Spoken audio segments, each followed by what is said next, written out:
A'udzu billahi minasyaitonir rajim. Bismillahirrahmanirrahim.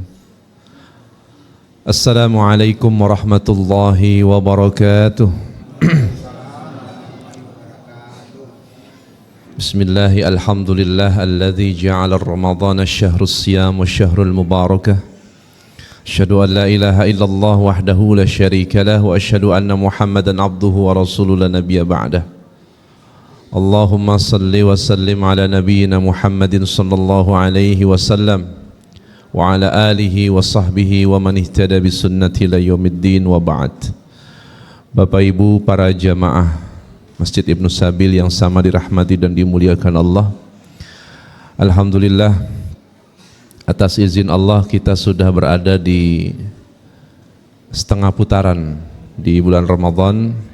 Ini kita sudah berada di hari ke-15 ya, hari ke-16 di bulan suci Ramadan. Hari demi hari kita menjalani ibadah puasa dan berbagai rangkaian ibadah ini, mudah-mudahan semua yang kita lakukan diterima di sisi Allah Subhanahu wa taala. Para jamaah sekalian yang dimuliakan Allah, memang Ramadan ini wajib puasanya sudah Allah tetapkan, bukan hanya kepada Nabi Muhammad, kama kutiba alaikumus syiyam. Bahkan wajib puasa itu ditetapkan pada umat-umat sebelum Nabi Muhammad. Hanya saja bentuk praktek tata cara waktu yang berbeda-beda di antara semua nabi. Ada Nabi Nuh misalnya yang puasa sepanjang tahun, itu Nabi Nuh, umatnya Nabi Nuh. Sepanjang tahun hanya Idul Adha dan Idul Fitri saja yang tidak puasa. Ada juga Nabi Musa yang berpuasa 40 hari lamanya. Ada juga Nabi Isa, puasanya 30 hari sama dengan kita, bulan Ramadan. Hanya saja mereka begitu puasa, masuk musim panas kelelahan. Akhirnya mereka nyuruh pendetanya nih mindahin musim. Jadi masuk Ramadannya itu musim dingin. Jadi dia maunya yang enak-enak saja gitu. Nah itu orang-orang Nasrani. Akhirnya dalam rangka menebus kesalahannya itu mereka tambah dari 30 hari jadi 50 hari. Ada orang Yahudi puasa, mereka puasanya sebagaimana puasanya Nabi Musa ya. Satu kali Nabi SAW sampai ke Madinah, hijrah dari Mekah ke Madinah, ngelihat orang Yahudi puasa. Kata Nabi, puasa apa ini? Kata mereka, kami puasa mengikuti Nabi Musa. Karena Nabi Musa terbebas dari cengkraman Fir'aun, kemudian dalam rangka bersyukur Nabi Musa puasa, maka kami pun puasa. Maka Nabi SAW akhirnya perintahkan sahabat dengan mengatakan kepada orang Yahudi, kalau begitu tidak ada yang lebih patut, lebih pantas mengikuti Nabi Musa kecuali aku. Maka saat itulah para sahabat diperintahkan puasa yang dikenal dengan puasa Asyura namanya. Jadi ini puasa memang syariat yang istimewa sekali bagi umat Muhammad ini. Kalau kita kan puasa ya udah 30 hari sahur, buka, selesai, kan begitu. Tapi tahukah kita betapa dahsyatnya dulu pertama kali disyariatkan ibadah puasa ini? Jadi tidak langsung. Dulu Nabi SAW berpuasa mirip-mirip dengan Yahudi. Cara puasanya masuk waktu Isya baru buka puasa. Nanti mulai puasanya ketika bangun tidur. Tergantung jamnya mereka bangun tidur. Akhirnya ada orang yang puasanya, sahabat Nabi puasa wisol, nyambung dia 3 hari berturut-turut. Gara-gara apa? Ya ini kan petani, begitu pulang nunggu beduk buka puasa belum muncul. Kan kita biasanya maghrib langsung buka puasa Pak ya. Kalau dulu enggak, Isya baru buka puasa. Akhirnya mereka kemudian tertidur, nunggu buka puasa, ketiduran, bangun tidur, puasa lagi. Belum buka puasa udah puasa lagi. Itu perihnya luar biasa puasa masa itu. Nah, sekarang kan sudah sempurna puasa kita. Lagian kan puasa kita kan semua disetting Pak Bu, betul enggak? Betul tidak Pak Bu? Sengaja lapar, sengaja haus, betul enggak? Iya, di luar sana banyak orang yang puasa enggak disetting kok. Karena enggak ada yang bisa dimakan, enggak ada yang bisa diminum. Nah puasa ini mengajarkan kita tidak hanya sebatas menahan lapar dan haus saja, tapi syariatnya hadir ini Karena memang cocok untuk manusia, karena sudah dipraktikkan oleh umat-umat terdahulu. Jadi pada dasarnya kita mau ninggalin ibadah puasa kayak apa juga, tetap aja Allah pasti akan puasakan juga dengan caranya, betul tidak? Kata dokter, Pak mohon maaf 2 hari lagi Bapak mau operasi, jadi Bapak harus puasa dulu, kan begitu. Maka kalau puasanya kita ini kan, walaupun menahan lapar haus, itu kan sebenarnya bertentangan dengan syahwat kita. Syahwat kita menginginkan makan dan minum, Allah larang itu sepanjang hari. Maka dari itulah, karena ini bertentangan dengan syahwat dan fitrah kita, seharusnya orang yang susah, sulit, tidak makan, tidak minum, mestinya akan sedih, betul tidak Pak? Tapi orang beriman diajarkan puasa itu mesti bahagia, mesti senang. Senang apa pura-pura senang nih Pak Bu? Bahagia apa pura-pura bahagia ini? Yang benar. Nanti jam 5 udah collab lagi lihat iklan. Heran ya, iklan Ramadan itu aneh bener memang kadang-kadang kalau di TV, betul nggak?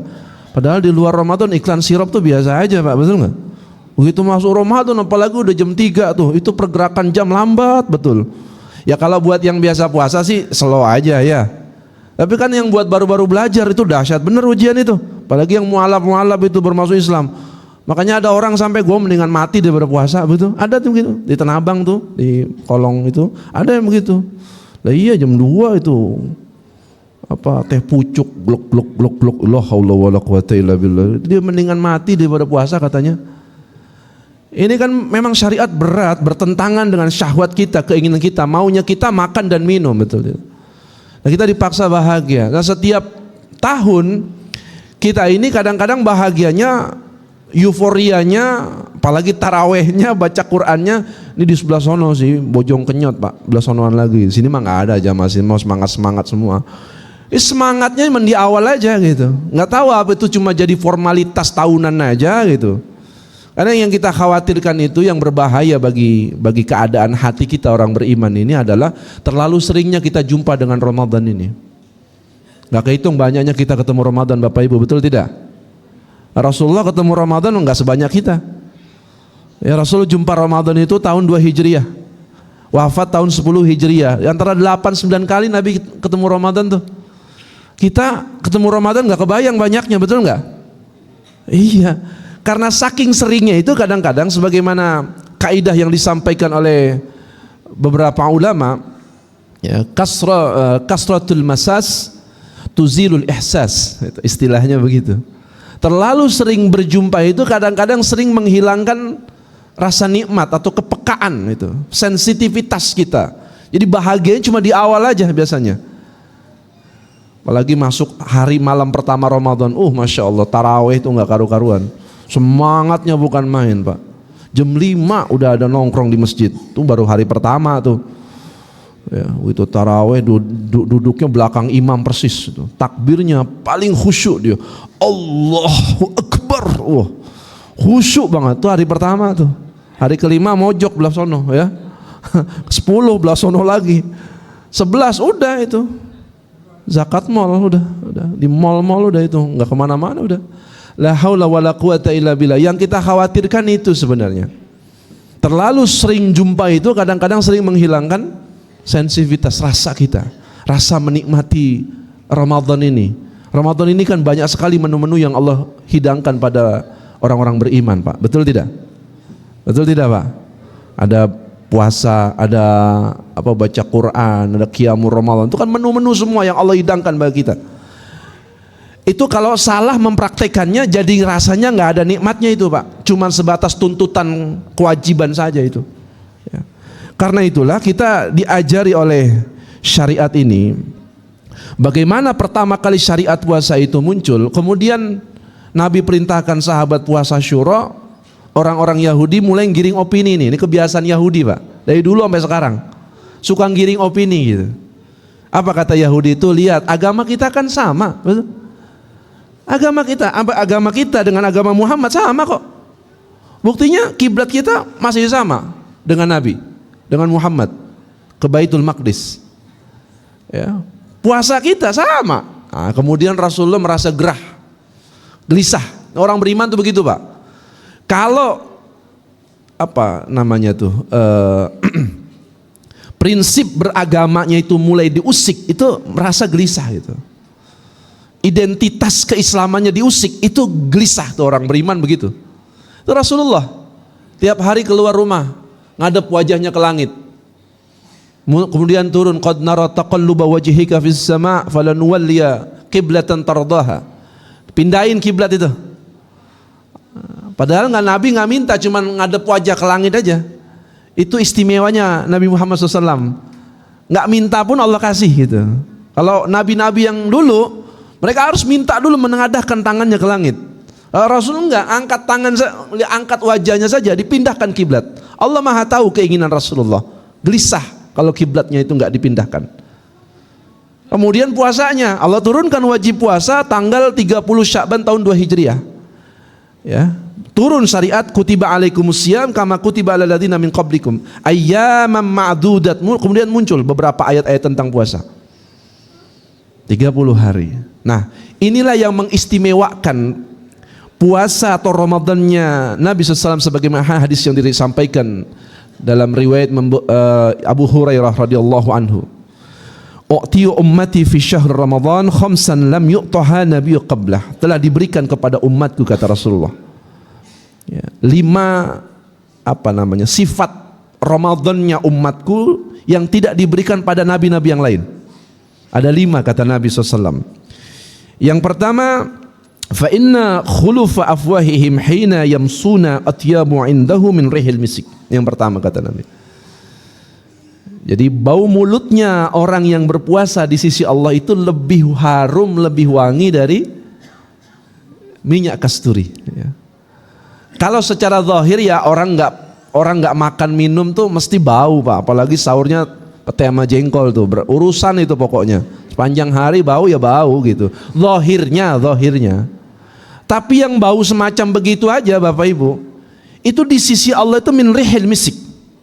Itu urusan bau mulut doang tuh. Gimana qiyamul Ramadannya, gimana puasanya, gimana baca Qur'annya. Itu artinya ini keistimewaan Ramadannya umat Muhammad. Ya.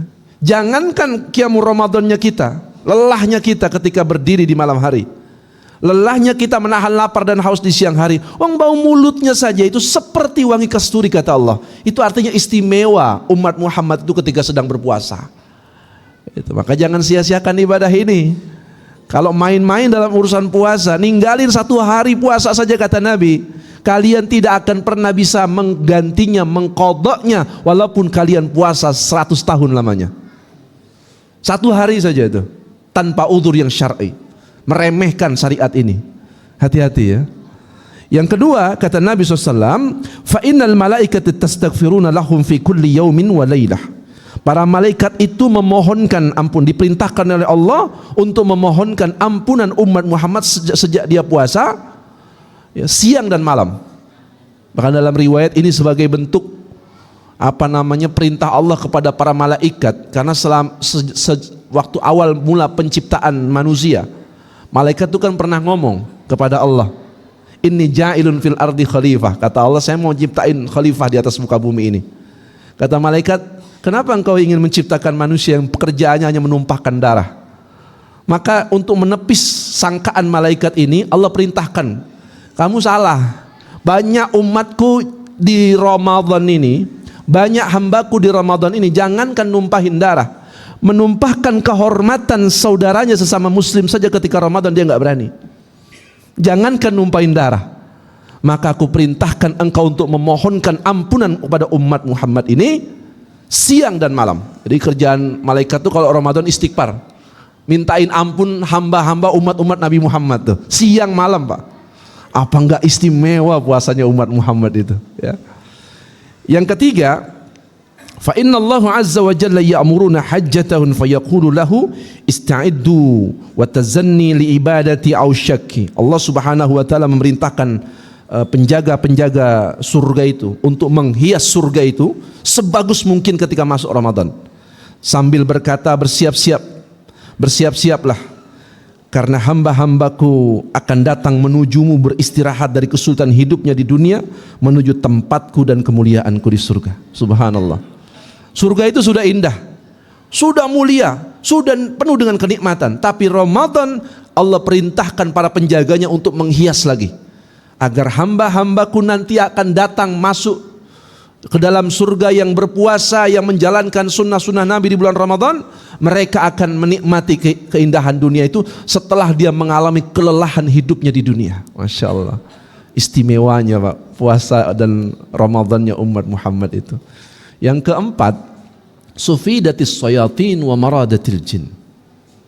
Setan-setan dan jin jahat itu dibelenggu. Walaupun tafsirnya multi tafsir, banyak sekali ya, kata para ulama. Bisa jadi maknanya karena tidak ada tempat yang menjadi kendaraan syaitan dan iblis itu Pak, untuk melumpuhkan iman anak cucu Adam itu, kecuali syahwatnya. Begitu masuk Ramadan, kata Imam Ibnu Qudamah, as-siyam hijamatus syahwat. Puasa itu hijamah. Tahu hijamah Pak Bu? Bekam. Bekam itu fungsinya kan mengeluarkan darah kotor. Begitu juga puasa itu membersihkan syahwat yang kotor. Syahwat itu bisa kotor, bahkan bisa gemuk, bergizi. Itu karena makan dan minum, kata Imam Ibnu Qudamah. 11 bulan kita makan minum itu syahwat kita gemuk. Kita semua ada syahwat kok. Laki, perempuan, tua, muda, ada syahwat semua. Itu fitrah yang Allah titipkan dalam diri kita. Kalau kerjaannya makan minum, semuanya mengikuti keinginan syahwat tanpa dihentikan, tanpa diistirahatkan, itu syahwatnya gemuk-gemuk tuh. Saking gemuknya pertamak diminum, betulan. Saking gemuknya Pak. Soal saya kadang suka bingung sama koruptor, beneran Pak. Makan sehari itu kan 4 kali paling. Kalau cuma buat menuhin kebutuhan perut, betul enggak? Paling banyak 4 kali dah itu. 4 piring ya. Paling banyak itu. Itu korupsi sampai ratusan triliun, di atas triliun malah kalau dikalkulasikan itu. Belum Pertamina, belum PT Timah, belum, wah luar biasa. Saya nggak habis pikir orang yang koruptor begitu tuh. Yang dikasih makan tuh bukan perutnya Pak, kalau koruptor begitu tuh. Syahwatnya itu, yakinlah itu. Iya segala, kalau perut mah Pak nggak sampai pertamak dimakan, aspal diminum, nggak mungkin Pak. Kalau cuma perut doang, betul nggak? Tapi karena syahwat yang memang yang diincar itu, makanya itu kalau perlu nggak usah ada KPK itu.